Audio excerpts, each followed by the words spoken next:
سڵاوتان لێبێ دوای پرۆسەی چەکدانانی بەشێک لە چەکدارانی پەکەکە و هەروە سووتاندنی چەکەکانیان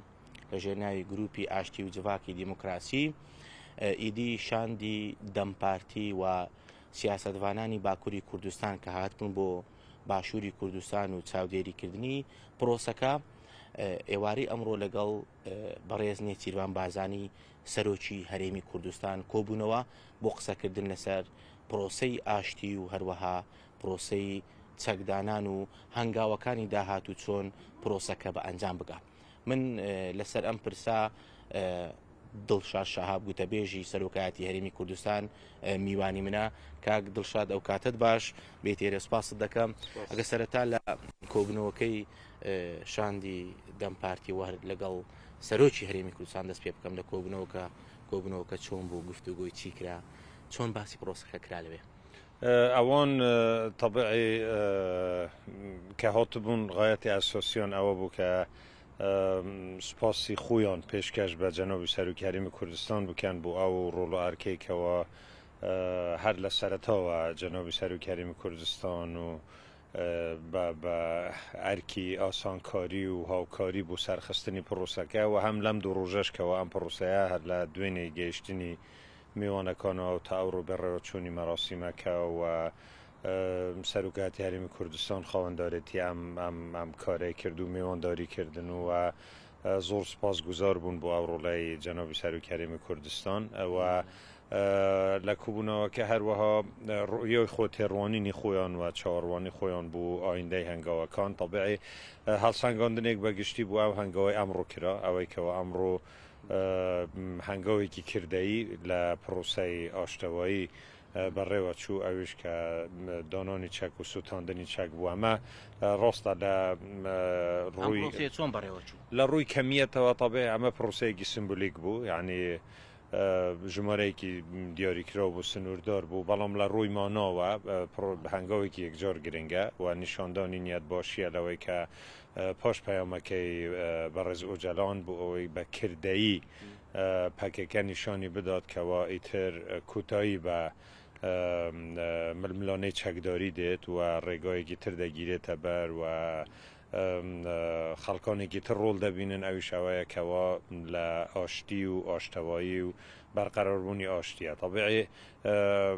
ئەم پرۆسەوەکو هەمیشە ئێمە دووپاتی دەکەینەوە قەناعەت بڕوای جەنابی سەرۆکی هەرێمی شاروا بوو کە ئەمڕۆژ بوو میوانانی خستە ڕۆ ئەویش ئەوەیە ئەمە پرۆسەیەکی سەختە ڕێگایەکی درێژە و بێگومان هەنگاوی زۆر باش نراون گۆڕانکاری زۆر گەورە بووە ئەگەر بەراورد بکەین بە ساڵانی ڕابردوو کومەڵێک لەو شتانێکەوە ئێستا ڕوودەدان نەکەر لە تەنها لە لای با بڵێن دەوڵەتەوە بەڵکو لەلایەن حزبەکانی تورکیەوە لەلایەن کومەڵگای تورکیەوە هەندێک شتی لەمانەی کە ئێستا ڕوودەدەن لەسەر ئەرزی واقع وەکەوە بوونە کەسێک بە خەونیش بیر نەکاتەوە کەوا شتێکی وە بێتە ئاراوە بووە کەواتە گۆڕانکاریەکی زۆر گەورە بووە لە تێڕوانینی سیاسەتمەداران بووە لەسەر ئەرزی واقع بووە و بەنسبەتی هەرێمی کوردستانی شەوە طبیعی هەر لە باسی هەرێمی کوردستانت کرد ئەم پرۆسەی ئاشتی و چەکدانان چۆن پەیوەندی بە هەرێمی کوردستان دەبێت سوودێکی دەبێت طبعا لە چەند ڕۆیەوە پرۆسەیە پێوەستە بێمەوە یەک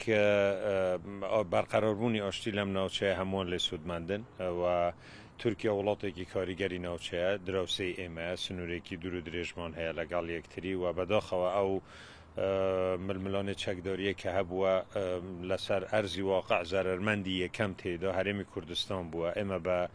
دەیان یان بەتوانم بڵێم لە سەد و زیاتر گوندەکانی ئێمە تووشی زەرەر و زیان هاتن زیانی گیانیمان بەخشیوە زیانی ژیان و ئابووری بەبەر خەڵکی کەوتووە و ئەمە کاریگەریە ڕاستەوخۆەکانە کاریگەریە ناڕاستەوخۆەکانیش ئەوەیە کە ئاشتەوایی بەرقەراربوونی ئاشتی لە ناوچەوە پێکەوە ژیانی هەموو پێکهاتەکان و گەلانی ئەم ناوچەیە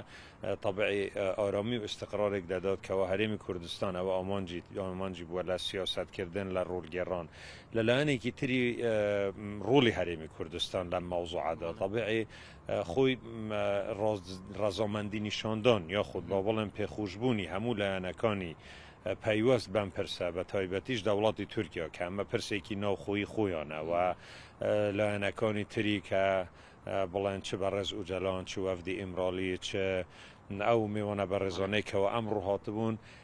یەکێک لەو خاڵانەی کە سەرڕای ئەوەی هێشتا کومەڵێک خلافات هەن بەڵام یەکێک لەو خاڵانەی کە هەمویان لەسەری کۆکردنەویش ڕۆڵی هەرێمی کوردستانە ڕۆڵی سەرکردایەتی هەرێمی کوردستانە و ڕۆڵی جەنوبی سەرۆکی هەرێمی کوردستانە لەو پرۆسەیەدا ئەمە بەڕاستی ڕۆڵی سەرێکی هەرێمی کوردستان بۆ بەردەوامیدان بە پرۆسەکە تاوکە دەگاتە ئەنجام چی دەبێت قۆناغەکانی داهاتوو چی دەبن ئەمڕۆژ جەنوبی سەرۆکی هەرێمی کوردستان دووپاتی کردەوە وەکو لە دەستپێکی ئەم پرۆسەیە کە زۆر جاریش باسمان کردووە ئەوەی کە ئێستا دەیبینین دەرەنجامی ماندووبوون و زەحمەتیەکی زۆرە لە کاتێکدا ئەم پرۆسەیە ئامانج بووە بەلای جەنوبی سەرۆکی هەرێمی کوردستانەوە کە زۆر زەحمەت بووە لەو ئاڵۆزیانەی کە هەبوونە باس لە ئاشتی بکرێت ئێستا خۆشبەختانە هەمووان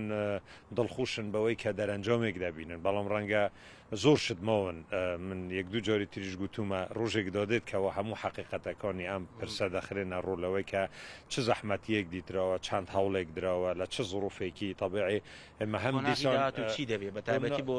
چەکدانانی پێشی سەر قوناغی داهاتوو ئەمە دووپاتی یەکشت دەکەینەوە یەک دڵخۆشی خۆمان بەوەی کەوا ئەم هەنگاوانە لەسەر خاکی هەرێمی کوردستان یەکەمین هەنگاوی کردەی و پشتیوانی تاکیدی پشتیوانی هەرێمی کوردستان بۆ ئەم پرۆسە دەکەینەوە و هەروەها ئەمە ئاماژەیەک و پێناسەیەکە بۆ هەرێمی کوردستان کە ڕۆڵی لە ئاشتی و سەقامگیری ناوچەدا زۆر جاران هەوڵ درراوە کەوا هەرێمی کوردستان بە شێوەیەک وێنە بکرێت کە بەشێک بێت لە کێشەکان یا خود ئاڵۆزی لێرەوە سەرچەوە بگرێت یان ببینە سەرچەوەی هەڕەشە هەمیشە پەیامی نەگۆڕی هەرێمی کوردستانی سەرۆکایەتی هەرێمی کوردستان ئەوە بووەکەوە هەرێمی ئێمە دەمانەوەی هەرێمێکی جێگیر بیت ئاشتەوەی پێکەوەژیان لەگەڵ هەموو بڵێن گەلانی ناوچە لەگەڵ دراوسەکانمان دراوسەتی باشمان هەبێت ئێمە نەک نۆبینە سەرچەوەی هەڕەشە لەم پرۆسەیەدا ئیسپات بوو کەوا ئێمە ئەسڵەن عاملی ئستقرارین و هاریکارین لەوەی کەوا ئاشتەوەی لە مانتقا یعنی پەیامی کوردستانیان لە ڕێگای ئەم پرۆسەیەوە بە دنیا گەیشتکەوە هەرێم چەندە داخوازی ئاشتی و پێکەوەژیان و ئەمانە دەکات هەنگاوەکانی داهاتوو تەبیعی ئەم ڕۆژ باسکران و بەردەوام بوو هەر قۆناغێک تەبیعی هەوڵەکانی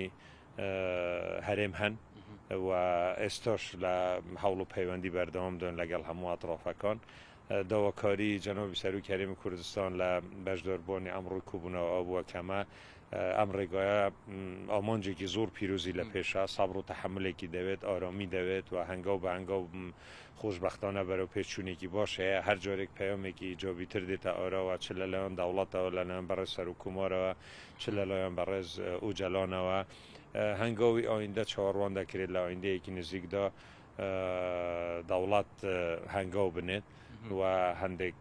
پەیامی ئیجابی لە سەرۆکومارەوە دەربچن و چاوەڕوان دەکرێت کەوا کۆمیتەیەکی تایبەت بەم پرسە بە شێوەیەکی فەرمی لە پەرلەمانی تورکیاوە ڕابسپێردرێت بۆ ئەوەی کەوا هەنگاوەکانی ئایندە لە ڕووی یاساییەوە لە ڕووی بڕیاردانەوە لە ڕووی بڕیاری حکومیەوە ببنە ئەرزی واقع و زووتر زیاتر ببنە هۆی پتەوکردن و مکمکردنی پێگەکانی ئەم پرۆسەیە قۆناغەکانی داهاتوی چەکدانانی شە لە باشووری کوردستان دەبێت بەخۆی قانون قراری چەکدانان قرارێک دراوە یعنی بەڕێز ئوجەلان زۆر بە وازەحی لە پەیامی خۆیدا ئەم داوایە کردووە و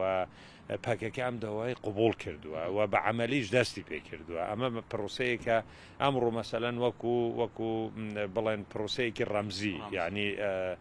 بەڕێوەچوو بووە ئەمە مەرج نییە ینی دەبێ هەر چەند هەفتەیەک جۆرێک لە شوێنێک و لێرە و لەوێ و لەوێ و گرنگ ئەوەیە ئەم پرۆسەیە دەستی پێکردیە و ئەو نیەت باشیە نیشان درراوە و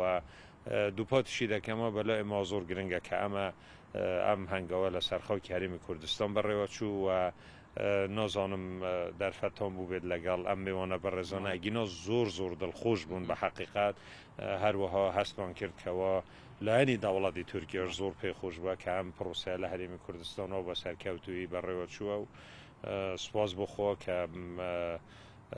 ئاماژەیەکی تری ئاشتی خوازانەی هەرێمی کوردستانە پەیامێکی ئاشتی خوازانەیە بۆ هەموو دنیا. بەڕێز دڵشاد شاب گوتەبێژی سەرۆکاتی هەرێمی کوردستان زۆر سپاس زۆر سپاس دەکەم. بەڵێ مەزانیاریەکان بوو لەم بارەوە هەم لەسەر کۆبوونەوەی شاندی دەمپاتی لەگەڵ سەرۆکی هەرێمی کوردستان و هەمیش لەسەر پرۆسەی چەکدانانی بەشێک لە گەریلاکانی پارتی کرێکارانی کوردستان.